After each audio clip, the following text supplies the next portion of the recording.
Everyone, আসসালামু আলাইকুম। আশা করছি তোমরা সবাই অনেক ভালো আছো। আমরাও অনেক ভালো আছি। তো অবশেষে আল্লাহ রহমতে আমাদের যশোরের আকাশে কিন্তু মেঘের ঘনঘটা। দীর্ঘ 1 মাস তাপপ্রবাহের জন্য কিন্তু সত্যি অনেক কষ্ট করছি। আর শুধু আমরা না, সব জেলার লোকেরই অনেক কষ্ট হয়েছে, বাট আমাদের যশোর জেলায় এবার তাপমাত্রা একটু বেশিই ছিল। এখনো পর্যন্ত নিউজে দেখতেছিলাম যে বিভিন্ন জেলায় কিন্তু অলরেডি শিলাবৃষ্টি হচ্ছে, বাট আমাদের যশোর জেলায় কিন্তু এখনো কোনো বৃষ্টি হয়নি,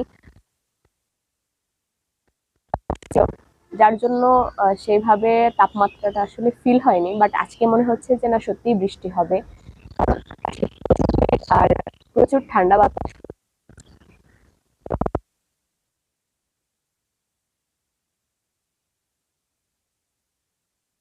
তো দুইজন ছাদে এসে একটু আড্ডা দিচ্ছিলাম আর ভাবলাম ছোট্ট করে একটা ভিডিও করি।